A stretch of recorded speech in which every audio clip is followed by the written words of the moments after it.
Yo,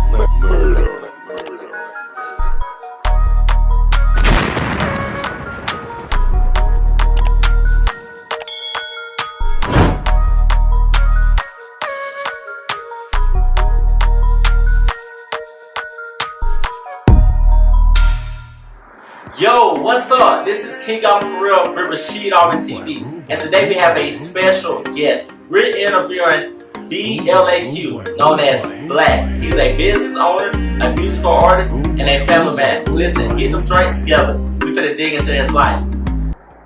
Blaq, how you doing today? I'm good. How you doing, man? I'm doing good. Listen, I want to first start by saying you are a talented young man. Thank you.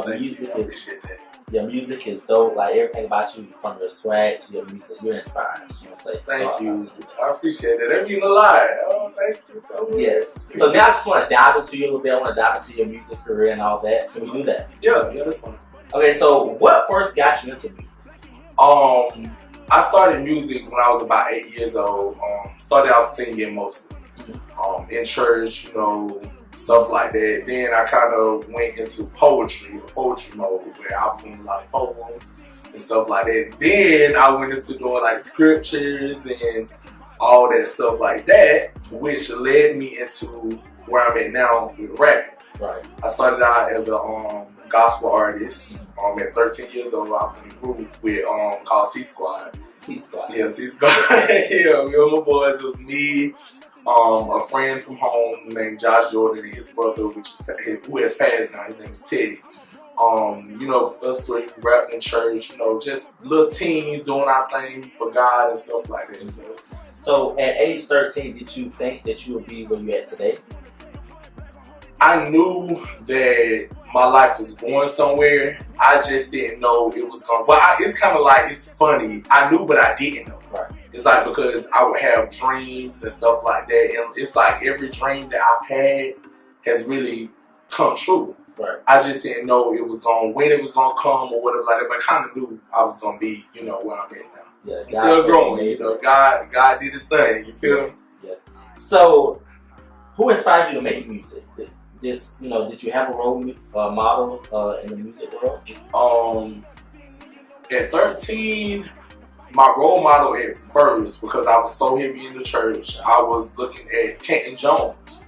Mostly Kenton Jones, he's a gospel artist as well, whatever like that. And his music spoke to me because he would sing and he also rapped too. So it was kind of like, I just wanted to do like Kenton Jones. Kenton Jones is amazing. I met him actually, and he was dope. So I really, really, I was inspired by him at that time. Now, I couldn't even really say I have a big inspiration now because my sound is so different. So I just really look at the man in the mirror and I saw where I came from to the point where I am now, and it's like I inspire myself every day. I really do. How would you describe the music that you typically create? The music that I create is mostly for everybody. Like I have some hard hitters, I have some island music, I got some twerking music, like I got some music that everybody can relate to, It's not just for one set crowd, it's for everybody. I've even recently found out that I actually have people in Japan and overseas actually playing my songs. Right. So it's for everybody. Like, when I learn how to speak Japanese, I'll be doing music in Japanese too. So yeah. So the man that created music, I know that you have some rough moments and stuff like that. So how's your creative process like what makes you, when you sit down, think about it, and you're like, okay, now I'm gonna freestyle it, when you really like get into the music and really think, you have like notes and stuff that you do? Yeah, since I write all of my music, it's more so it depends, honestly. It depends on how I'm feeling. I have feel good music and emotional music too, so it's all about how I'm feeling. Some of my music is basically, my last EP, my EP before, my album, Blackout, was basically a story of a relationship that I was in. And it kind of tells a story, so whenever I go through something or if I'm feeling a certain type of way, it's like I sit down, start writing. Some songs take 5 minutes, some songs take 5 minutes. Right. So, it's different. It depends on how I'm feeling. And the biggest thing that you said that stood out to me is you said you write your own music. Like I feel like a lot of us should do that. Yeah. So it's even doper because you write your own music, man. You know that. Right. If you could collab with anybody, who would it be and why? I got 2 collaborations that I really want to do right now. It's Mulatto and the Baby. Just hands down, like I love Mulatto because she's such a raw and real artist, and I look at her life as, especially like when it comes down to relationships and stuff like that, like she doesn't expose her life. She doesn't put it completely out there like, I'm with this person, I'm doing this because of this. She doesn't do that. So I feel like working with her and even actually getting to know her a lot more would give me, more, how can I say it? It'll give me more, it'll just teach me a lot of how to be a better artist when I get to the point that she is. And the Baby, I just love his sound. Like the Baby gives a different sound. He's like no other artist. Like he sounds so raw and he's gutted with it. And he's himself too. So, I fuck with that. So that leads to the next question. So, you like Mulatto, you like the Baby. So if you could open up for a show, who would it be? Mulatto, I think, would be my first choice. She would definitely be my first choice because I think she's more open to the person that I am. I think she would be more open to the person that I am because, hey, she got songs with Saucy Santana and, other people like that. So, I think she'd be more open to who I am. So, she is definitely the first option. So, when you say open to who you are, can we get into a little bit about who you are? Okay, well. So, my first question is, being, your sexuality that you are, is it hard for you? Do you think, like, when you collab with others, you think it's hard? Or just putting out the right music because you are a diversity guy and, you want to reach all audience. So, when you talk about, who you are as a person, does that affect your music? No, I don't feel like who I am affects my music, and like you said with my sexuality, I am, gay and everything like that, or bisexual. Mm-hmm. So my music speaks to everybody. Like I said before, I don't look to just point out to one crowd. I don't look to please one crowd. I want to please everybody. I want everybody to hear my story and understand where I'm coming from. So my sexuality, I feel like it can be a blessing and it could be a curse in certain ways. Like me being a gay artist, a lot of people wouldn't want to work with gay artists because the simple fact of what other people have done in the past. But as you know, I'm a different guy. Like I give it all. I can give girl and I can give what's up, bro. I can give all that. So it is. So what gives you that drive to be different? When you look in the mirror, like, how can I be different without different types of music to reach different types of music? I think the main thing that gives me the drive to be different will be my family and, for one, like my kids. Like I look at my kids and I want them to live their life freely. Right. So I feel like people respect you more when you're yourself. Like they respect everything that you're doing. They will want to listen to you more because you're giving them real and raw. Right. You can't be speaking to everybody and you're giving this fake person, or you're making it seem like you're something that you're not. You know what I'm saying? So I feel like definitely being myself makes people want to listen. So I listened to your song No More, and I love it. It gives me like a little, I bet you did like No More. I bet you did. I like to move a little bit, so it gave me like a little, I feel like a little rock. I can just like rock a move a twerk. Yeah. So I like to move. Okay. So what inspired you to make that song? No More. You knew that was gonna be diverse. Yeah, I love No More. No More was actually. That was one of the songs I wrote in 5 minutes.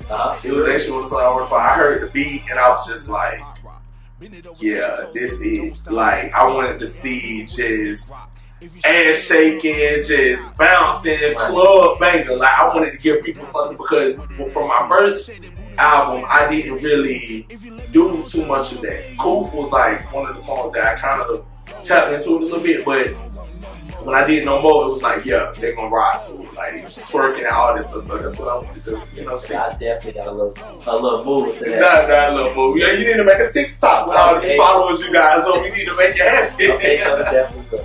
So, my biggest question to you is, how does becoming famous? Like, how has that put you on a stool level? Well, I wouldn't say that I'm famous yet. I'm known. I'm known by the important people. They know me. So being around a newer crowd of people who are actually business minded, who actually have connections with people who are in high places, like it definitely, it's taking me somewhere. Like I said, I wouldn't say I'm famous yet. One day I will be, because I'm strings need to keep going up. So one day it's gonna happen, but I'm around the right crowd. And that, the way you answer that question also shows, who you are as a person. Because a lot of people can take that thing and run with it. And the way you answer that was so inspiring to others. So I hope others that are watching, will look up to you as in, don't let the famous get you. Because it's still a grind and it's still a hustle. And I feel like I definitely agree with you. And I feel like we should be more humble when we're on the rise. Because you're never too big to get took right down. I mean, we've seen it so many times where people have, gotten to where they feel like it's a high point, and then instantly everything is taken away from them. Right. So it's definitely, you have to be humble. You have to be, and I've always been a humble person. Like I don't see myself. I can get cocky sometimes. I'm not even gonna sit here and act like I can't. I can get cocky sometimes, but a majority of the time I'm very humble. Like, I'm connected with some great people. I'm sure they wouldn't want me walking around all cocky and stuff, because people don't want to work with you that way. You feel me? So, yeah. So if everything was taken from you today, what would you want the people to remember you as? If everything was taken from me today, start all the way over. I would want people to remember me as the man who spoke how he felt, and just an all-around good person. Like, I would want people to remember me as the person who they can feel like they can come to and talk to about anything, which most of my friends and family can come to talk to me about anything, and I would want to be remembered as that person. So enough of the people, so this is personal. So how does your music help you mentally, physically, and spiritually? My music definitely gives me an outlet from the things that I go through in life when it comes down to relationships, battling with my sexuality, it gives me an outlet, and it helps me to not be that person who wants to bash or fight, because I used to be that person. I used to be very mean, really mean, and I don't know how people really could get it from me now, but I used to be mean. And when I started back doing music, they gave me a chance to write my story down. And I always think of okay, somebody needs to hear this story, because you come a long way. Right. So it's definitely helping me in a lot of ways. It really is. Music has been my complete outlet. Last but not least, tell people where they can find you. Oh my God. Well, everybody, y'all can find me on Instagram, Facebook, YouTube, and all streaming platforms. Instagram at TheBlaqOfficial, THEE_BLAQ_official. YouTube, RT Blaq Entertainment, and you can definitely check out my website, RT Blaq Entertainment, and watch out for that skincare line too, because it's coming too. I'm so glad I got to sit down with Blaq today. I learned so much about him. Learned about where he came from and where he's at today, and all about his success and all the accomplishments that he has. He's a business owner, a family man, and a musical artist. Blaq inspires me, and I hope that he inspires you all. See, the thing is, you can always be there for people, but as soon as you start growing in life, eventually them niggas gonna fall off. And that's cool. Shit, move on with your life and live, baby. Just live.